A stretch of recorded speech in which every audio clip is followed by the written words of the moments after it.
تکبیر اولا پر یہ بتا نیت کیا ہے، یہ بتا کہ تیرا ارادہ کیا ہے۔ شیخ سعدی فرمایا کرتے تھے تیرے وجود کا قبلہ تو سیدھا ہے، دل کے قبلے کی بھی بات بتا۔ تیرے وجود کا قبلہ درست ہے پر دل کے قبلے کی بھی، ہاں خودی کا سر نہاں لا الہ الا اللہ، خودی کا تیگ فساں لا الہ، یہ دور اپنے ابراہیم کی تلاش میں ہے۔ صنم کدا ہے جہاں لا الہ الا اللہ، صنم کدا ہے جہاں لا الہ الا اللہ، اور اگرچہ بت ہیں جماعت کی آستینوں میں پر مجھے ہے حکم ازاں لا الہ الا اللہ۔ تو یہ جو ہمارا مزاج ہے نا لوگوں کو دکھانے کا، بتانے کا، سنانے کا، شیخ ابو العباس مرسی فرماتے کہ مجھے کئی دفعہ محبوب کریم علیہ السلام کا دیدار نصیب ہوا، میرا اور حضور کا معاملہ تھا، پھر میں نے لوگوں کو بتانا شروع کر دیا۔ فرماتے ہیں پھر انہوں نے آنا چھوڑ دیا، اس لیے کہ کچھ باتیں ایسی ہوتی ہیں جو بتانے کی نہیں ہوتی، لیکن کچھ بندوں کو بشارتیں ہوتی بڑی ہیں، وہ ان بیچاروں کو بد ہضمی ہو جاتی، وہ بتائیں نا جب تک 20 لوگوں کو، تب تک ان کی وہ بد ہضمی ختم۔ حالانکہ ہر چیز بتانے کی، دکھانے کی، سنانے کی، ہر چیز کی وضاحت دینے کی نہیں ہوتی، ہر چیز ایسی نہیں ہوتی۔ حضرت ابو ہریرہ جیسے لوگ فرمایا کرتے تھے علم کی 2 تھیلیاں، ایک کھولی ہے، دوسری کھولو تو مجھے قتل کر دو۔ ہر چیز کو بتانے سمجھانے کی ہوتی ہے۔ تو خلوص دیکھیں کتنا ہے اس میں، للہیت کتنی ہے، اللہ کی رضا کتنی۔ الحمدللہ تعالی اس مہینے سے جو جولائی کا ہے، میرے خیال ہے 4-5 جولائی سے حج کی فلائٹ شروع ہو جائیں گی انشاءاللہ تعالی۔ خوش نہیں ہوئے آپ سن کے؟ جو جا رہے ہیں رب ان کا قبول فرمائے، اور جو رہ گئے اللہ انہیں موقع عطا فرمائے۔ ای سعادت بزور بازو نیست تا نہ بخشندہ خدائے بخشن، یہ سعادتیں بازو کی قوت سے نہیں ملتی، تبھی ملتی ہیں جب اللہ عطا کرتا ہے، جب رب اپنے فضل سے عطا کرتا ہے پھر یہ سعادتیں ملتی ہیں۔ لوگ حج کے لیے جا رہے ہیں، اور آپ کو پتہ ہے حج بھی آج کل ساتھ ساتھ حج ہوتا ہے، ساتھ ساتھ سیلفی ہوتی ہے، آخر تک چلتا ہے۔ ایک بزرگ تھے حضرت ابو مرتعش ان کا نام تھا، وہ فرماتے ہیں میرا 4تھا-5واں حج تھا، نفلی حج کرنے کے لیے میں جا رہا تھا، تیاری میری مکمل ہو گئی تھی، 2-4 دنوں میں میری روانگی تھی، ارادہ میرا مضبوط تھا، معاملات سارے طے ہو گئے تھے، بس میں جانے کے قریب تھا۔ فرماتے ہیں کہ میں ایک دن گھر میں بیٹھا تھا، کریں اماں جی نے نا کہا بیٹا ذرا پتر ذرا پانی کا پیالہ دینا۔ تو فرماتے میرے دل میں خیال آیا کہ ایک تو میں عالم ہوں، صوفی ہوں، درویش ہوں، مولوی ہوں، اور دوسرا یہ کہ میری کل پرسوں تیاری بھی ہے، تو پانی تو چھوٹا بھائی بھی دے سکتا ہے، یہ کام کو بچہ بھی کر لے گا۔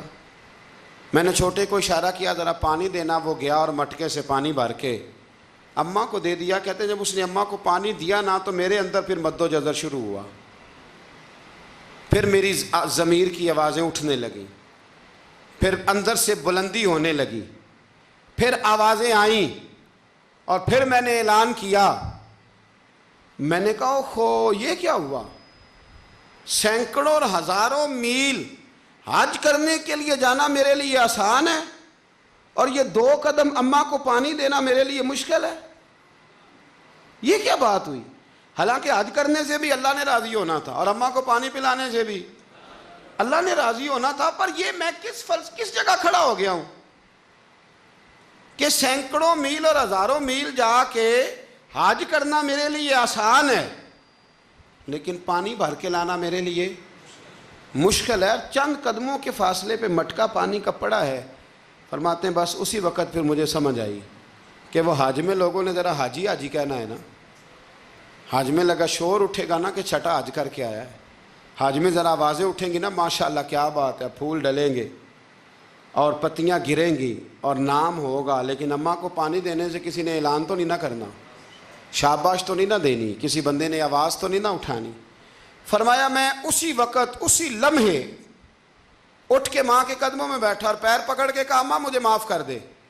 اماں کہنے لگی بیٹے کیا ہوا؟ میں نے کہا اماں مجھے سمجھ آ گئی، آج میرا نفلی ہے، میں اس سال نہیں جاؤں گا، اگلے سال جاؤں گا، اب یہ پورا سال میں تیری نوکری کروں گا، میں تیری خدمت کروں گا، تیرے پیر دباؤں گا، تیرے لیے کھانا لاؤں گا، میں تیری ڈیوٹی کروں گا، اس لیے کہ مجھے سمجھ آئی ہے کہ نیکی کا تصور اصل میں ہے کیا۔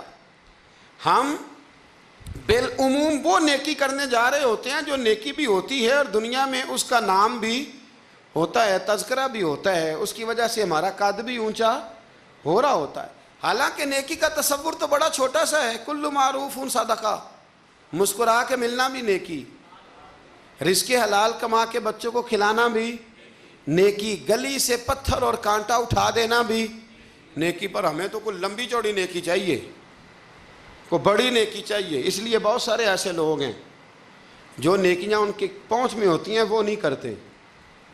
وہ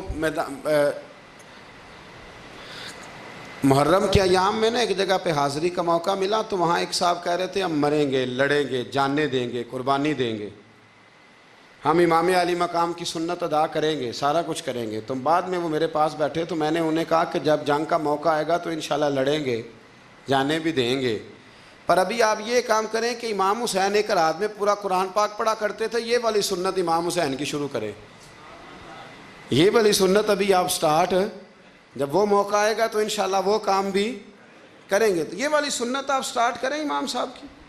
امام صاحب 100 نفل پڑھا کرتے تھے فرض نماز کے علاوہ روزانہ، 100 رکعت نماز نفل، تو آپ یہ والی سنت امام حسین کی شروع کریں نا، تو جب کربلا سجانے کی باری آئے گی تو پھر کربلا بھی سجا لیں گے۔ لیکن ہم نے یہ والے کام نہیں کرنے، نمازیں 5 پوری نہیں پڑھنی، ہم نے تو صرف کربلا والی سنت ادا کرنی، نعرے لگانے ہیں، وہاں تک پہنچنا ہے۔ میرے عزیز یاد رکھیں، اللہ کی رضا ہر جگہ پیش نظر ہو۔ میرے رسول کریم صلی اللہ تعالیٰ علیہ وسلم کی عالی مرتبت خدمت میں ایک جنگ کے موقع پر صحابہ نے عرض کیا تھا کہ یا رسول اللہ صلی اللہ تعالیٰ علیہ وسلم، فلاں آدمی بڑی ہمت سے لڑ رہا ہے، جہاد کر رہا ہے، بڑی بات ہے۔ تو حضور نے فرمایا یہ جہنمی ہے، جہاد کر رہا تھا، توجہ ہے میری بات پر؟ حضور نے فرمایا یہ جہنمی ہے، یہ دوزخی ہے، یہ بندہ جنتی نہیں۔ جب سرکار دو عالم صلی اللہ تعالیٰ علیہ وسلم نے یہ بات ارشاد فرمائی تو صحابہ کہتے ہیں ہمیں تجسس ہوا کہ یہ کیا بات ہوئی، اتنی ہمت سے، جوان مردی سے، اتنی وہ دلیری سے لڑ رہا ہے اور حضور نے فرما دیا دوزخی ہے۔ کیسے دوزخی کیسے؟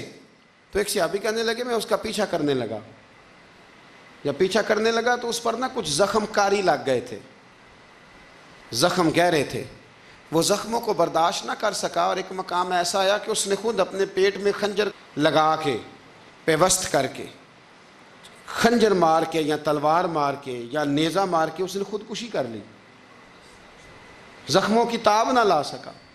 حضور نے فرمایا تھا کہ یہ جہنمی ہے، تو اس کی وہ جو بات تھی وہ صادق ہو گئی۔ کہتے ہیں میں فوراً بولا، میں نے کہا میرے محبوب جو فرماتے ہیں حق اور سچ ہی فرماتے ہیں، دیکھو کس موت مرا۔ اب اس پر مفسرین نے لکھا ہے کہ وہ بندہ جو گھر سے نکلا تھا نا، تو وہ دین کے لیے لڑنے نہیں نکلا تھا، وہ قومیت کے لیے لڑنے آیا تھا کہ میرا سارا قبیلہ گیا ہے تو مجھے بھی جانا چاہیے، ہماری قوم سے فلانی قوم ٹکرائی ہے تو لہذا ہمیں، اس کی نیت میں، ارادے میں دین، للہیت اور خلوص شامل ہے۔ اس کی دلیل وہ حدیث ہے جس میں حضور نے فرمایا کہ عالم بھی، سخی بھی اور شہید بھی اس وجہ سے جہنم میں جائیں گے معاذ اللہ کہ ان کی خدمات کی وجہ اللہ کی رضا نہیں تھی، خدمات کی وجہ ذاتی شہرت تھی، بہادری کے دعوے تھے، سخاوت کا سبب یہ تھا کہ لوگ انہیں سخی کہیں۔ خلوص والا جو عمل ہوتا ہے نا، خلوص والا، وہ تو بڑا تھوڑا بھی ہو تو قبول ہوتا ہے، اس میں بڑی، دیکھیں نا اللہ کی بارگاہ میں مقدار نہیں دیکھی جاتی، معیار دیکھا جاتا ہے، مقدار نہیں دیکھی جاتی، معیار دیکھا جاتا ہے۔ نبی کریم علیہ السلام نے ایک جنگ کے موقع پہ اعلان کیا کہ ہر بندہ چندے میں حصہ دے، قحط کا زمانہ ہے، بہت زیادہ مال کی ضرورت ہے، ہر آدمی آئے، حصہ ڈالے، آگے بڑھے۔ جب سرور دو عالم صلی اللہ تعالیٰ علیہ وسلم نے یہ اعلان فرمایا، حضور نے حکم دیا تو بڑا بڑا مال دیا۔ حضرت عثمان غنی نے کئی 100 اونٹ دیے مال کے بھر کے، حضرت صدیق اکبر نے بھی بڑا دیا، فاروق اعظم نے بھی زیادہ مال دیا، حضرت عبد الرحمن ابن عوف جیسے لوگوں نے ہزاروں اور لاکھوں دینار دیے۔ ایک غریب صحابی تھے، وہ فرماتے ہیں میں نے زور سے عصر تک یہودی کے باغ میں مزدوری کی، چند کلو کھجوریں ملی تو لا کے میں نے حضور کی بارگاہ میں نذرانہ پیش کیا۔ فرماتے ہیں میرے دل میں خیال تھا کہ وہ میری اٹی کیا کرے گی، میرا ایک قطرہ کیا کرے گا؟ جہاں لوگوں نے لاکھوں دیے ہیں، ہزاروں دیے ہیں، تو کیا بنے گا؟ لیکن فرماتے ہیں قربان جاؤں، وہ ڈھیر لگا تھا مسجد نبی میں مال کا، میرے نبی نے نا وہ مال اٹھا کے جو میں نے دیا تھا اس کے اوپر بکھیر دیا، اور حضور فرمانے لگے سن بھائی، جتنا ان سب کو اجر ملے گا اتنا اللہ تجھے اکیلے کو عطا فرمائے گا، اتنا تجھے اکیلے کو ملے گا۔ پیچھے دلیل ہے، میرے نبی پاک علیہ الصلوۃ والسلام کے فرمان کے پیچھے دلیل ہے کہ اس میں خلوص بڑھا تھا، اس بندے میں للہیت بڑی تھی، اس میں ذوق تھا، شوق تھا، ہمت تھی، اس نے محنت کی تھی، تو خلوص والا تھوڑا عمل بھی زیادہ ہو گیا۔ چھوڑیں ریاکاریاں، چھوڑیں تصنع، کوئی بھی کام کریں تو پہلے دل سے فتویٰ پوچھیں، پہلے اپنے آپ سے پوچھیں کہ یہ جو کام میں کر رہا ہوں، جس طرف میں جا رہا ہوں، یہ بات درست ہے کہ نہیں۔ پھر جب آپ سمجھ لیں کہ بات درست ہے، پھر اس پر اور محنت کریں اور خلوص کا مظاہرہ کریں۔ اب جب نماز کی نیت کے لیے کھڑے ہوں تو پھر ایک دفعہ نیت، یہ جو نیت ہوتی ہے نا نماز کی، اس کا مقصد بھی یہ ہوتا ہے کہ ذرا نا جسم کا قبلہ بھی ٹھیک کر لو، ارادے کا قبلہ بھی ٹھیک کر لو، ذرا نا درست کر لو اپنے آپ کو۔ نیت المومن خیر من عمل، مومن کی نیت اس کے عمل سے بھی بہتر ہوتی ہے۔ دعا کرتا ہوں اللہ کی بارگاہ میں اللہ ہمیں اپنی اور اپنے محبوب کی رضا نصیب فرمائے۔ آخر دعوانا ان الحمدللہ۔